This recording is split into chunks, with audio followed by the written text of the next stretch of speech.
Atrevi-me a chamar-lhe de pai. Capítulo 10. Aprendendo a viver na glória.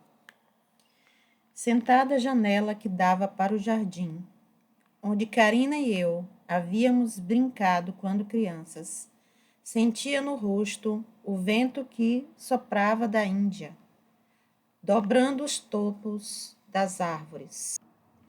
Parecia-me perceber nele uma mensagem extraordinária.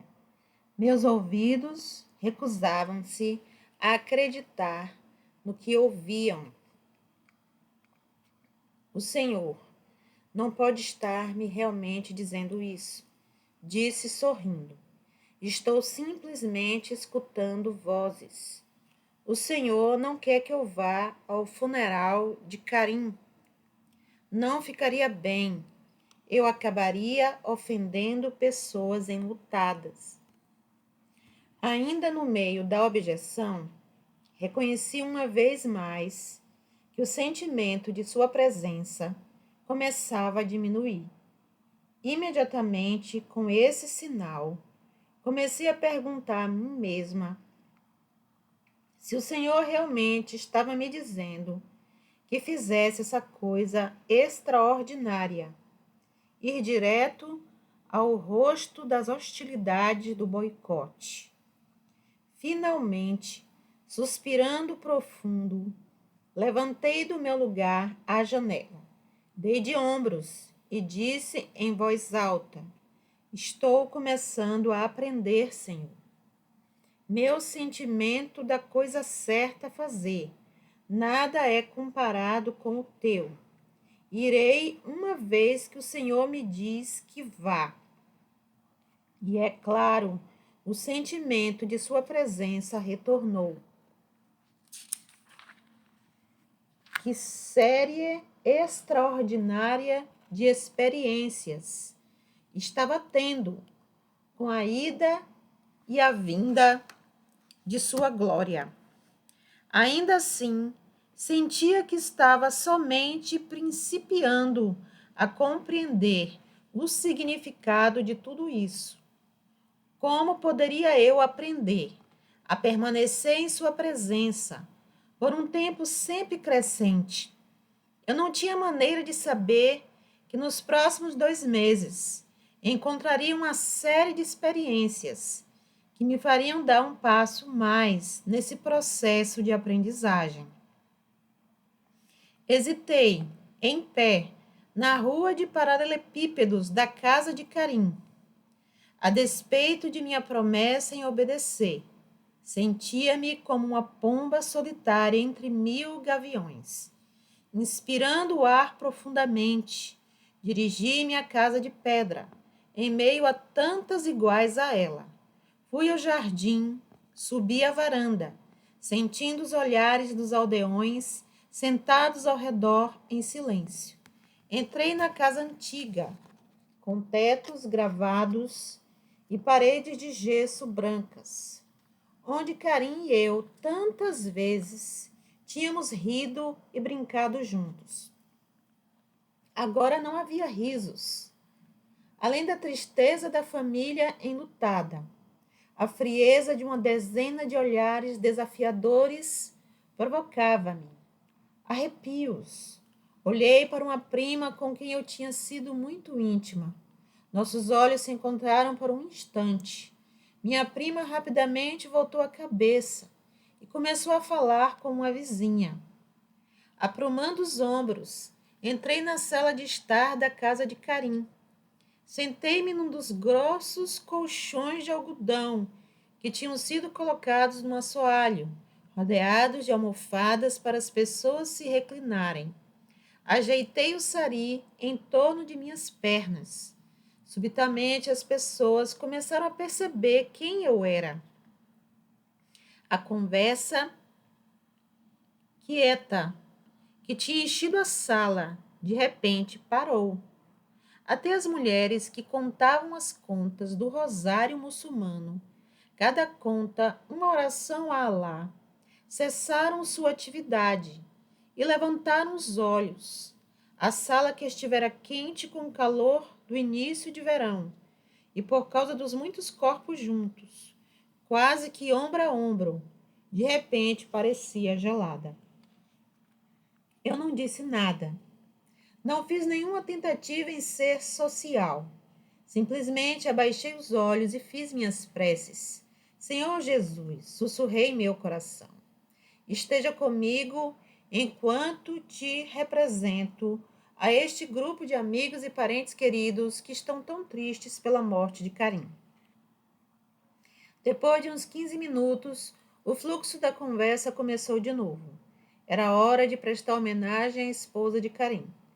Com a cabeça erguida, levantei-me do colchão e entrei na sala adjacente, onde jazia o corpo de Karim, um colchão alto, fundo e preparado de acordo com a crença muçulmana de que o morto deve poder sentar-se quando os anjos vierem questioná-lo antes de entrar no céu. Dei os pêsames à esposa de Karim. Olhei para a face tranquila do meu querido primo, enrolado na mortalha nova e branca de algodão, e murmurei para mim mesma uma oração a Jesus pelo espírito desse homem. Oh, como desejava ter tido a oportunidade de conversar com ele antes de sua morte. Um murmúrio baixo enchia a sala, enquanto os membros da família mais chegados oravam por Karim. As senhoras levantavam-se e liam versículos do Alcorão. Tudo era parte do ritmo de vida e morte que eu conhecia tão bem. Eu estava voltando as costas a tudo isso. Antes do pôr do sol desse dia, fariam uma procissão até o cemitério. E toda a família seguiria o esquife. Os carregadores deporiam o caixão ao lado da sepultura. E o sacerdote clamaria: Deus é grandioso. Senhor, este é teu servo, filho de teu servo. Ele testificou não existir outro Deus senão a ti, e que Maomé é teu servo e teu mensageiro. Enquanto escutava o gemido suave na sala, vi a mãe de Karim ajoelhada junto ao esquife. Ela parecia tão perdida que de repente senti um impulso avassalador de colocar-me a seu lado. Teria eu coragem para isso? Não seria uma afronta? Devia eu dizer-lhe algo a respeito de Jesus? Provavelmente não. A minha presença de cristã traria Jesus para o lado dela de um modo amoroso. Assim, fui até a mãe de Karim e coloquei os braços ao seu redor, dizendo-lhe em voz suave e acariciante o grande pesar que eu sentia. Karim e eu éramos tão íntimos. Que Deus a abençoe e a conforte. A mãe de Karim voltou o rosto para mim. Seus olhos negros e cheios de lágrimas agradeceram-me, e eu sabia que Jesus, nesse mesmo instante, confortava-lhe o coração cheio de dor. Contudo, a mãe de Karim era a única pessoa na sala que parecia aceitar o que eu estava fazendo. Ao deixá-la e voltar a unir-me aos pranteadores, um primo que também havia sido íntimo levantou-se ruidosamente e saiu da sala. Outro primo seguiu-o e depois mais outro. Fiquei sentada, lutando, de um lado, com as emoções de minha própria dor por Karim e por sua família, e de outro, com esse profundo embaraço. Meu coração batia descompassadamente. A hostilidade estava me atingindo. Tive de lutar a fim de ficar sentada o tempo apropriado, dizer adeus e sair da sala. Ao sair, senti que todo mundo olhava fixamente para mim. No carro, fiquei sentada por alguns instantes atrás do volante, tentando controlar-me. Eu tinha obedecido, mas o preço fora alto. Certamente, que eu teria preferido ficar em casa, em vez de entrar na boca dessa ira declarada. Estava enganada ao pensar que tinha de andar por esse vale somente uma vez. Algumas semanas mais tarde, quando o calor do verão começava a chegar a nosso distrito, outro primo faleceu. De novo fiquei sabendo de sua morte por meio de meus criados. Novamente, em obediência a Deus, encontrei-me entrando relutantemente em uma sala cheia de pranteadores, na presença enregelada da discórdia e do ódio. Por um ato de força de vontade, desviei a atenção de mim mesma, focalizando-a na pessoa realmente destituída, a viúva de meu primo. Ela era mãe de um menino que iria fazer 5 anos, a mesma idade de Mahmoud. Parecia tão perdida e sozinha ao lado do esquife que chorei por ela e por seu marido. Então, justamente como tinha acontecido no funeral de Karim, fui impulsionada para essa mulher em desespero. Ao aproximar-me, nossos olhos se encontraram. Percebi a hesitação passar-lhe pelo rosto manchado de lágrimas. Então, com um ar de repentina determinação, sabendo estar indo contra a vontade da família, estendeu-me a mão. Ao segurar-lhe a mão idosa e que tremia nas minhas, chorei em silêncio. Trocamos somente 1 ou 2 palavras, mas meu coração orava ferventemente para que o Espírito Santo a tocasse em sua dor e cumprisse sua promessa a essa querida muçulmana. Bem-aventurados são os que choram. Obrigada, Bilks, obrigada, disse a viúva num sussurro ao soltar-me a mão. Abracei-a e saí da sala. Houve uma estranha e rápida sucessão de mais 2 funerais. Isso era muito incomum, até mesmo para uma família grande como a nossa.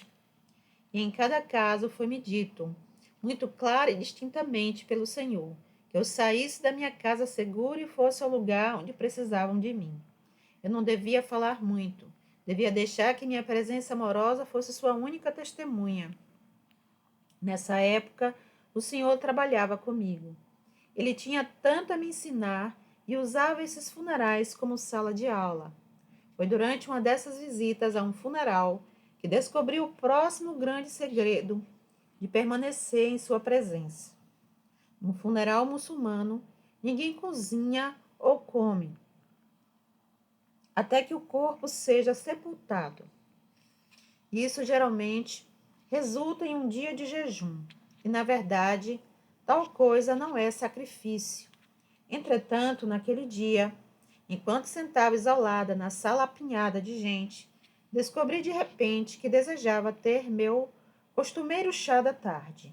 Era algo, disse a mim mesma, que eu simplesmente não podia dispensar. Finalmente, incapaz de controlar meu desejo, levantei-me e murmurei uma desculpa qualquer.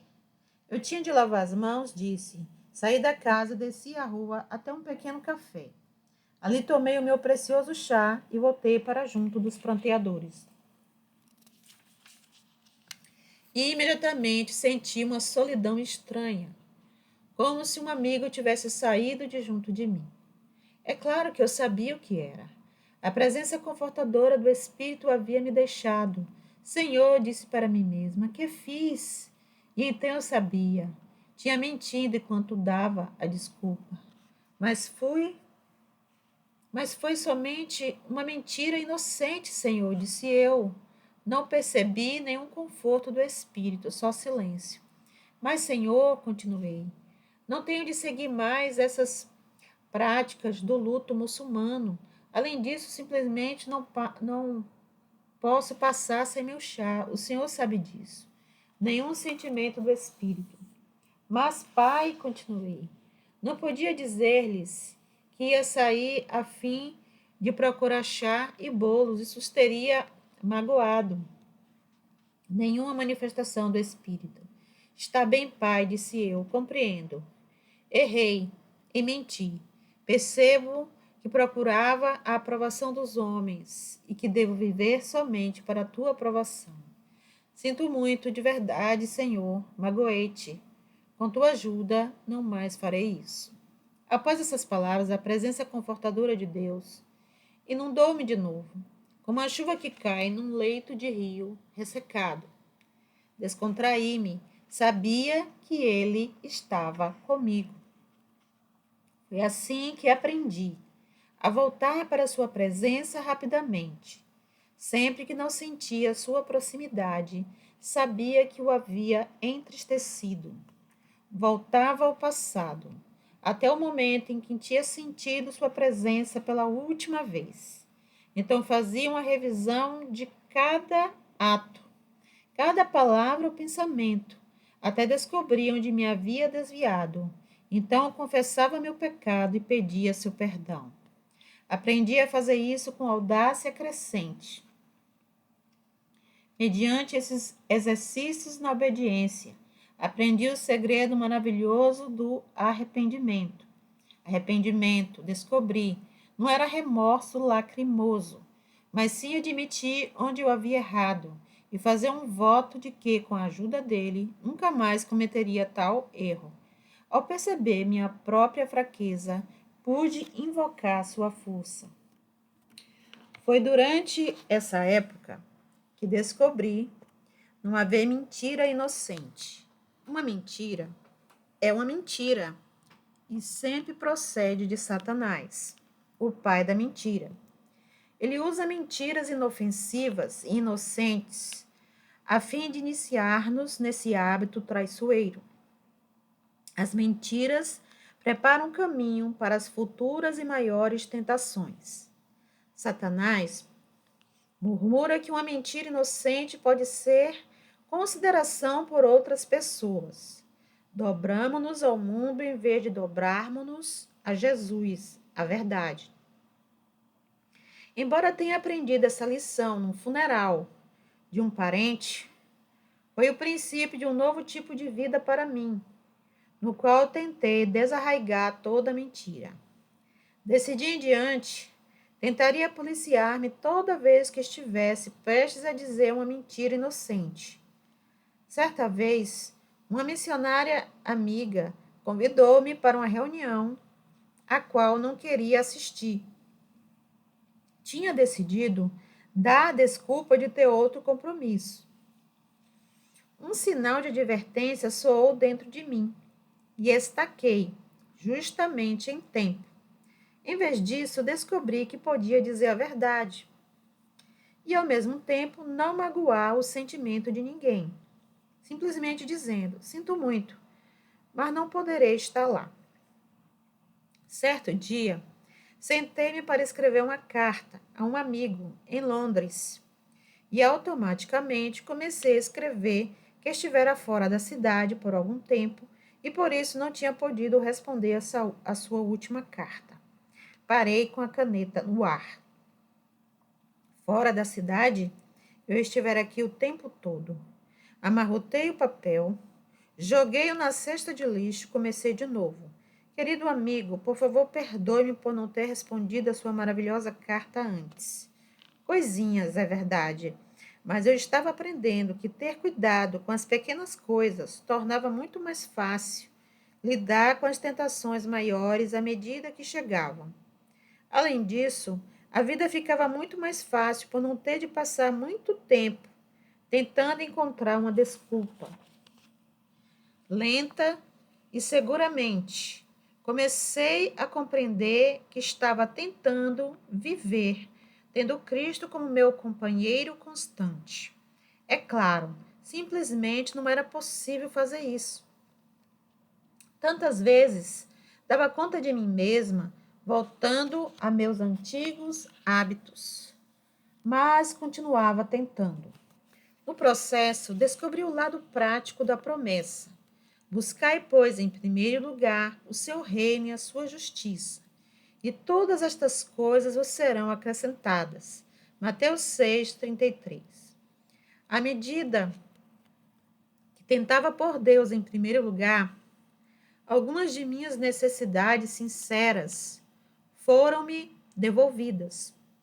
Certa tarde, Raichan entrou no meu quarto com uma expressão de espanto no rosto.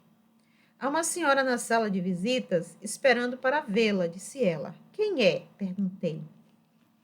Bem, Begum Sahib. Se não estou enganada, é a mãe de Karim. Certamente que ela devia estar enganada. A mãe de Karim não viria à minha casa. Desci as escadas indagando-me quem poderia ser. Mas ao entrar na sala de visitas, avistei a mãe do meu falecido primo. Ouvindo meus passos, levantou ela os olhos, veio ao meu encontro e abraçou-me. Bilks, disse a mãe de Karim com lágrimas nos olhos. Eu tinha de vir pessoalmente dizer-lhe algo. A princípio, no funeral, não havia entre as pessoas, mas preciso dizer-lhe quanto conforto você me deu. Eu não sei, algo novo, alguma coisa calorosa, especial. Finalmente percebi por que não me fora permitido falar de Jesus diretamente à mãe de Karim durante sua perda esmagadora. Teria sido levar vantagem dela. Agora, entretanto, a situação era totalmente diferente. Gentil e suavemente, em minha sala de visitas, disse a ela quanto Jesus significava para mim e como ele, lenta e inexoravelmente, estava mudando tantas das minhas maneiras antigas e imperiosas, substituindo-as por sua personalidade afetuosa e humana. É verdade, disse a mãe de Karim. Você realmente se preocupou. Você realmente desejava partilhar de minha tristeza. Foi uma visita curta, mas maravilhosa. Essa visita encorajou-me em duas direções. Primeiro, que outro ser humano tinha, na verdade, notado mudanças em mim. Segundo, eu esperava que esse fosse o começo de uma trégua no boicote da família. Todavia, tal trégua não veio logo.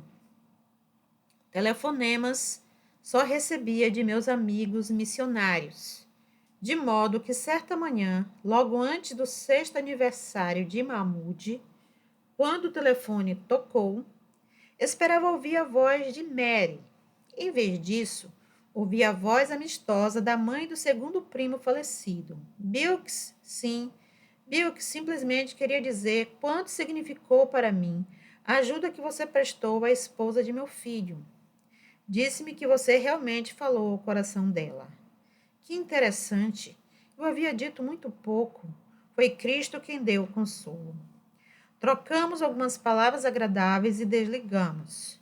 De novo, não podia evitar o espanto que se apoderava de mim ao ver como Jesus havia feito o trabalho por meu intermédio, quando pouco ou nada havia dito a respeito dele. Fora minha presença, representando seu espírito nessa hora de necessidade que tinha trazido a ajuda. Com o correr das semanas, alguns parentes vieram fazer-me visitas curtas. No dia do aniversário de Mahmoud, passaram para dar-lhe doces e brinquedos. O motivo aparente de sua visita era ver o menino. Na realidade, eu sabia. O aniversário era simplesmente uma boa desculpa. Eles tinham realmente vindo para suavizar um pouco a mágoa do boicote. As visitas eram sempre curtas e forçadas, mas eram fendas claras e bem-vindas na muralha erguida ao meu redor.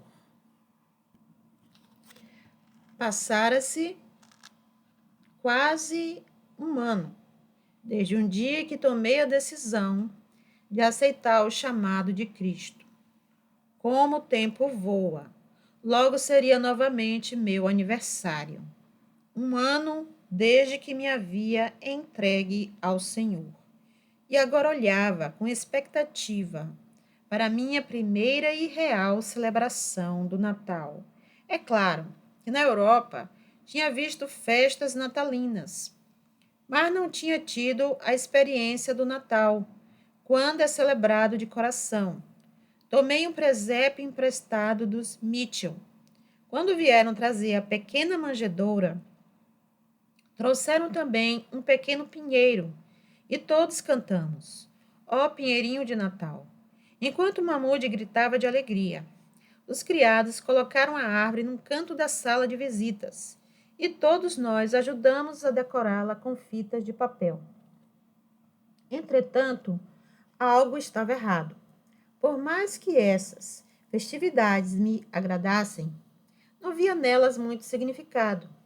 Comecei a perguntar a mim mesma se havia um modo de celebrar o Natal de forma que expressasse a mudança ocorrida em minha vida.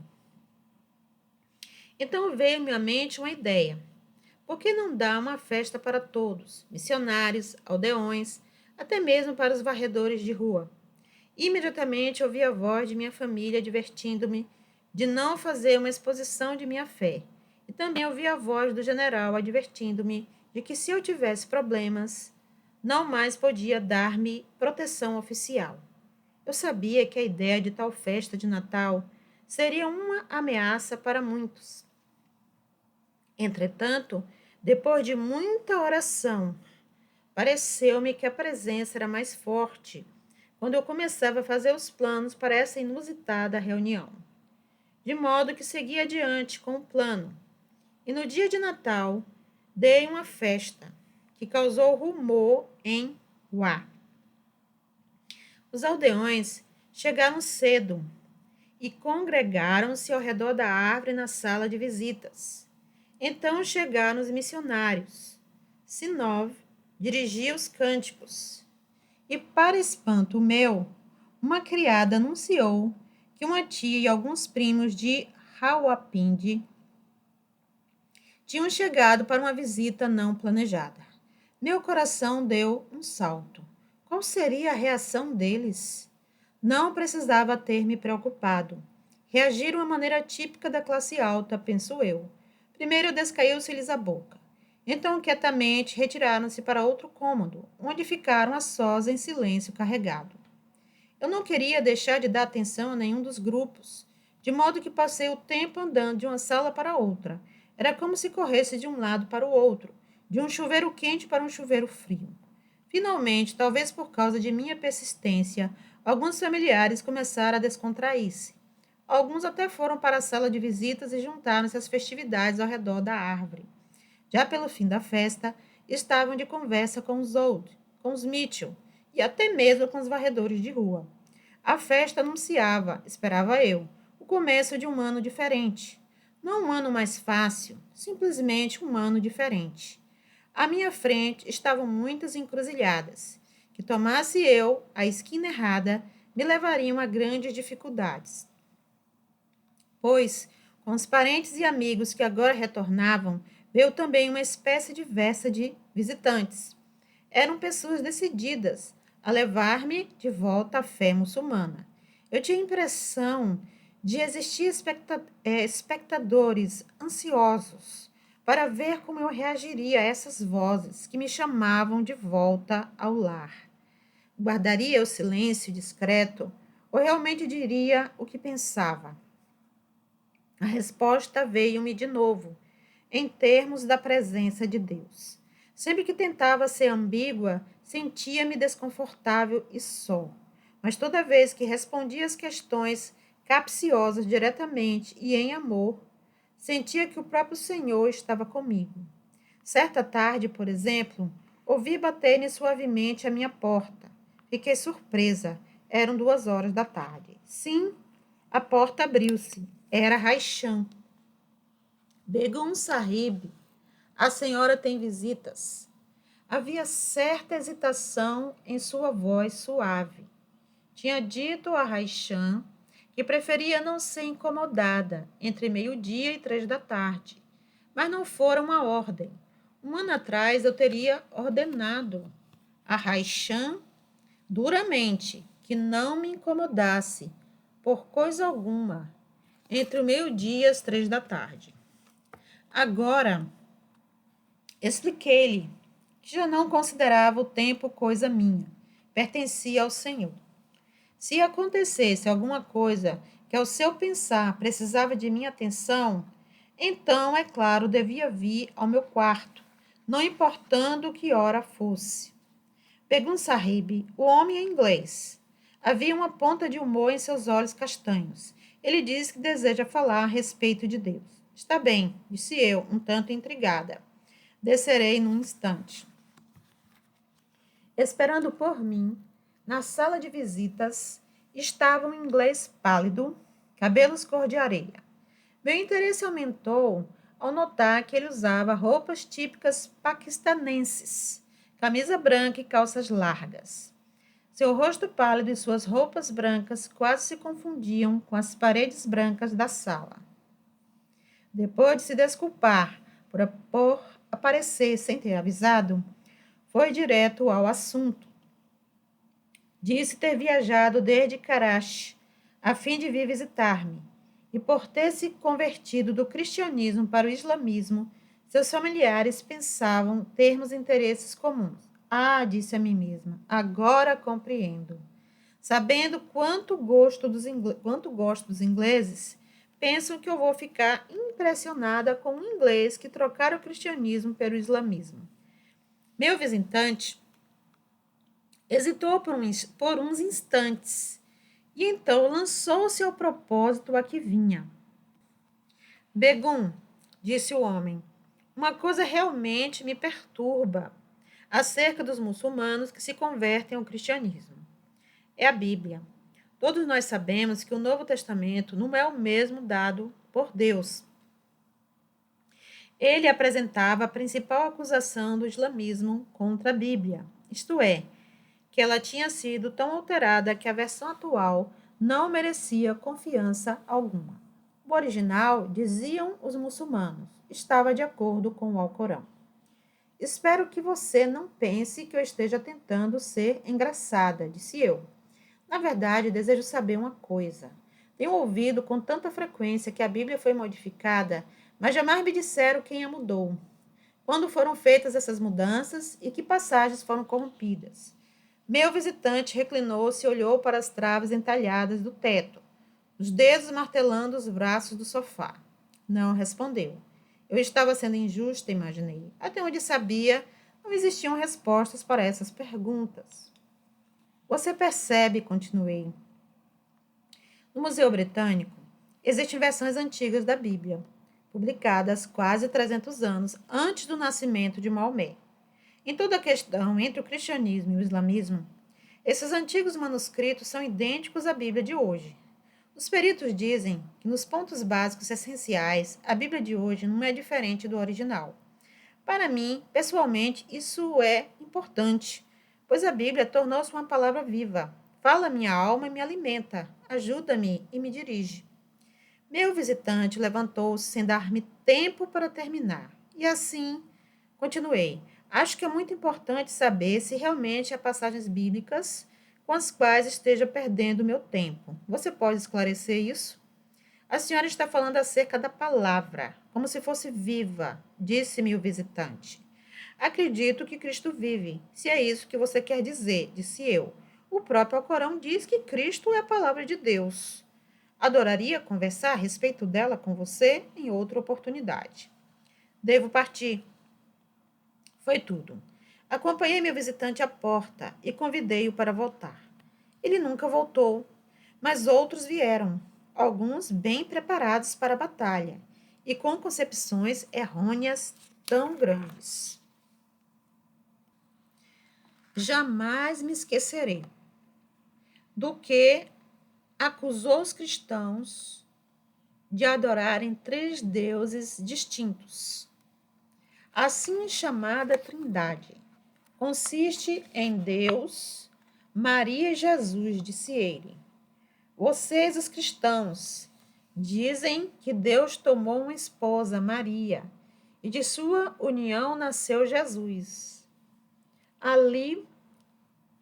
Alá não pode ter esposa, riu ele.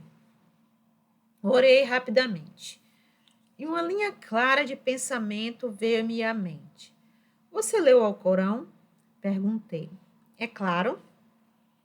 Bem, então você deve lembrar-se de que o Alcorão diz que o Espírito de Deus foi dado a Cristo.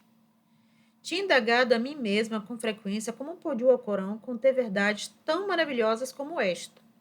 Você talvez tenha ouvido falar de Sadhu Sudar Singh, o Sikh devoto a quem Jesus apareceu em uma visão.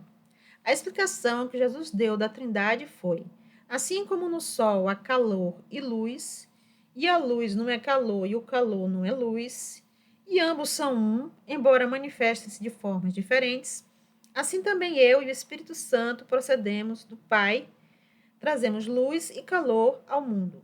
Entretanto, não somos três, mas um, assim como o Sol é um. Quando parei de falar, a sala estava em silêncio. Meu hóspede meditava profundamente. Por fim, levantou-se, agradeceu-me por ter passado algum tempo com ele e, em silêncio, deixou a casa. Ao observar sua figura esguia, descendo a entrada de carro escancalhada, encascalhada, a entrada de carro encascalhada, ocorreu-me indagar de mim mesma se minhas curtas palestras com pessoas como o inglês e este zelote, estavam realmente sendo usadas pelo Senhor. Não tinha como saber, nunca mais tive notícias deles, mas isso não era importante. Talvez eu nem devesse preocupar-me com os resultados. A única coisa que realmente importava para mim era a obediência. Se o Senhor me pedia que falasse com essas pessoas, era justamente isso que devia fazer. À medida que o inverno se transformava em primavera, o Senhor parecia apresentar-me outras maneiras de testemunhar. Fui a Lahore e, depois de uma boa, mas estranha e incomunicativa conversa com meu filho Khalid, comprei 100 exemplares da Bíblia, a fim de distribuir a qualquer pessoa que se interessasse em possuir um. Comprei também grande quantidade de folhetos. Distribuía-os em toda oportunidade que encontrava. Deixava-os também nos banheiros públicos. Não tenho certeza de que isso tenha dado algum resultado. Certa vez, ao voltar ao banheiro onde tinha deixado um pacote de folhetos, vi que esse pacote havia diminuído. Olhei para a cesta de lixo. Ali, amassados, estavam os exemplares que faltavam. Parece tudo tão sem propósito, Senhor, disse eu. Eu estou fazendo o que o Senhor deseja? Por que, Senhor? Ergui as mãos em súplica. Não pude uma única vez ver os resultados do testemunho de ti. Pensava no inglês convertido ao islamismo, no general, em todos os criados que haviam fugido e nas centenas de vezes em que tinha conversado com pessoas de minha família e amigos. Nenhuma dessas experiências havia produzido frutos visíveis. Tudo é tão curioso, Senhor. Simplesmente não compreendo por que não me estás usando. À medida que orava, a sensação da presença de Cristo aumentava naquela sala. Ele parecia encher a atmosfera de poder e conforto. Ouvi no coração a sugestão distinta. Bilks, tenho somente uma pergunta a fazer-lhe. Pense nas vezes em que você conversou com seus amigos e com sua família. Pense nas vezes em que aceitou as pessoas que vieram a fim de discutir. Você sentiu minha presença durante essas conversas? Sim, Senhor. Sim, deveras, sentia. Minha glória estava lá? Sim, Senhor. Isso é tudo de que você precisa. É assim, muitas vezes, que acontece com os amigos e com a família. Os resultados não são um problema seu. Você deve preocupar-se somente com a obediência. Busque minha presença, não os resultados. Assim, continuei em minha trajetória. O estranho é que ela se tornava cada vez mais estimulante e revigoradora.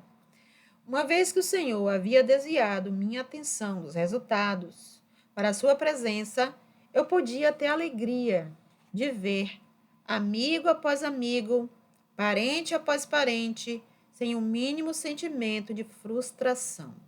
Aprendi a aproveitar as oportunidades que a conversa versasse sobre política ou roupas, pedia que Deus fizesse surgir uma questão que me desse uma abertura.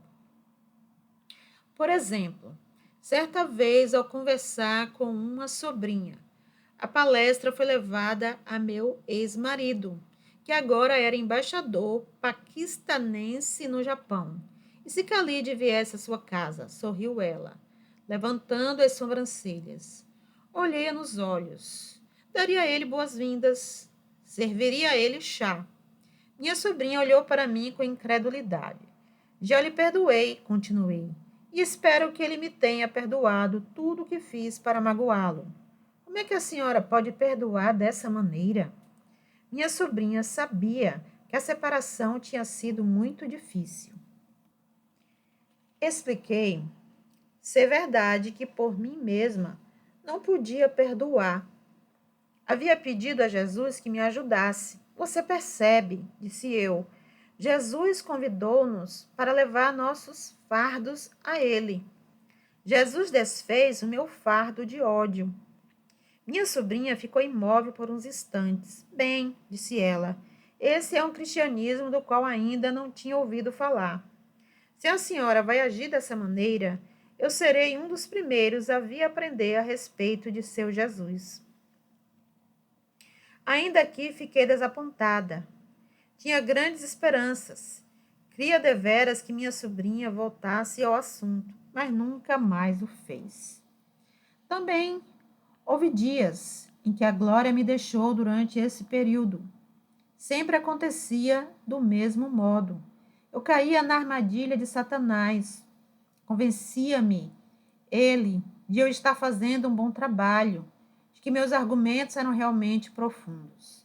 Certo dia, por exemplo, um amigo perguntou-me: por que você tem de ser tão exclusivista? Você terá de admitir que todos nós adoramos o mesmo Deus, quer a pessoa seja cristã, muçulmana, hindu, budista ou judia. Podemos dar-lhe nomes diferentes e irmos a ele de diferentes direções, mas no final é o mesmo Deus. Você quer dizer que ele é como o topo de uma montanha ao qual todos os diferentes caminhos levam? Ele se ajeitou na cadeira, equilibrando sua xícara de chá, e assentiu com a cabeça. Então lancei-me ao ataque. Bem, disse eu, ele pode ser o topo da montanha, mas só existe um caminho que leva a ele. E este é Jesus Cristo. O Senhor disse: eu sou o caminho, a verdade e a vida. Não simplesmente um caminho, acrescentei categoricamente, mas o caminho. Meu amigo, depois sua xícara de chá, fez uma careta e sacudiu a cabeça. Bilks, disse ele, será que ninguém ainda lhe disse que você parece muito orgulhosa? Instantaneamente eu sabia que o homem sentado à minha frente falava por Deus. Meus argumentos estavam corretos. Eram bíblicos e sãos, mas o espírito havia se retirado. Bilks estava certa. Bilks ditava a verdade. Rapidamente, fiz uma oração de arrependimento e pedi que o Senhor tomasse o controle. Sinto muito, falei. Se pareço convencida por ser cristã, então não estou agindo como Cristo deseja. Quanto mais aprendo a respeito de Cristo, tanto mais preciso ser corrigida. O Senhor tem tanto a ensinar-me e sei que neste exato momento Ele está falando por meio de você. Meu visitante saiu, talvez um pouco mais perto do Senhor, talvez não. Duvido que jamais venha a saber. Mas sei que eu estava passo após doloroso passo, aprendendo a ouvir e a obedecer. Então, certa noite, tive outra daquelas experiências assustadoras que estavam acontecendo depois de ter me tornado cristã. Estava em meu quarto, preparando-me para dormir, quando repentinamente senti a presença poderosa do mal à janela. Instantaneamente, voltei-me para meu protetor, que me advertiu de não chegar perto da janela. Caí ao chão orando, pedindo que o Senhor me cobrisse como a galinha cobre seus pintinhos, e senti-me totalmente protegida. Ao levantar-me, a presença da janela havia desaparecido. Na manhã seguinte, fui de carro à casa dos Mitchell. O sol brilhava iluminando as ruas, mas por dentro ainda me estremecia. Chegando à porta da casa deles, senti certa hesitação em mencionar o que me havia acontecido, com receio de eles não compreenderem. À porta, Simnov abraçou-me. Então, afastando-se, seus olhos azuis questionaram-me. O que há, Bilks? Perguntou ela. Bem, aventurei-me, porque as coisas assustadoras continuam acontecendo depois da pessoa tornar-se cristã. Levou-me para a sala de estar, onde nos assentamos. Realmente, não sei o que você quer dizer, respondeu ela, com ar curioso. Alguém a ameaçou? Não alguém, respondi, mas alguma coisa. Oh, disse ela. Levantou-se e foi buscar a Bíblia. Aqui, disse ela, sentando-se e folheando as páginas da Bíblia. Efésios 6 fala desse tipo de coisas. Leu. Pois não é contra carne e sangue que temos de lutar, mas sim contra os principados, contra as potestades, contra os príncipes do mundo destas trevas, contra as hostes espirituais da iniquidade nas regiões celestes. Levantou os olhos para mim. Deve ser isso, disse eu, e contei-lhe o que tinha acontecido naquela noite. Ela ouviu com atenção e perguntou: por que você não conversa com os Zold acerca disso? Bem, disse eu, dando uma risada nervosa. Nem mesmo sei se desejo falar mais acerca disso. E assim, ainda pensava no início de nossa reunião com os Old naquela noite. Decidi não mencionar o assunto. Simplesmente estaria me expondo ao ridículo, concluí. Provavelmente era só minha imaginação. Entretanto, ao conversar com Mary Old, sentada no sofá defronte à lareira, não pude deixar de mencionar o assunto. Tentei parecer despreocupada. Aconteceu-me uma coisa muito estranha na noite passada, Mary, disse eu. Tive uma experiência por demais assustadora e não posso explicá-la. Ken, seu marido, geralmente descontraído, estava sentado numa cadeira à janela, atrás de nós, lendo um livro. Ao ouvir-me, abaixou o livro, olhou para nós e, percebendo minha relutância em falar a respeito dessa experiência, tranquila e gentilmente, levou-me a explicar o episódio todo. Ao terminar, tentei rir. E também, disse eu alegremente, pode ser que eu tivesse comido caril demais no jantar na noite passada. Não diminua as coisas pelas quais o Senhor a faz passar, disse ele calmamente. As coisas sobrenaturais realmente acontecem. Ele contornou o sofá e sentou-se numa cadeira à nossa frente, compenetrado. Explicou a presença sobrenatural do mal e como Deus às vezes permite que ela sobrevenha a nós como uma prova. Exemplificando, citou no Antigo Testamento a permissão que Deus deu a Satanás para afligir Jó. No Novo Testamento, Deus permitiu que o maligno tentasse Cristo no deserto. Essas duas ocasiões, ressaltou quem? Foram provas. E em cada caso, acrescentou ele, a pretendida vítima de Satanás emergiu vitoriosa por causa de sua fé sincera em Deus. Não pude deixar de lembrar-me do ataque que sofri 2 noites antes do meu batismo. A aprendizagem continuava lentamente, mas o que eu não sabia ao meditar com gratidão no ensino confortador de quem era que o Senhor já tinha começado um processo que me deixaria cada vez mais solitária. Solitária, mas não a sós. Processo esse que me afastaria mais e mais de minha família, levando-me para uma família grande e protetora, que me afastaria das raízes em Uar, que tanto significavam para mim, fazendo que criasse raízes profundas em uma nova cidade. Por causa das provas de resistência vindouras, ele me fazia passar muitas vezes por situações nas quais eu tinha de depender somente dele.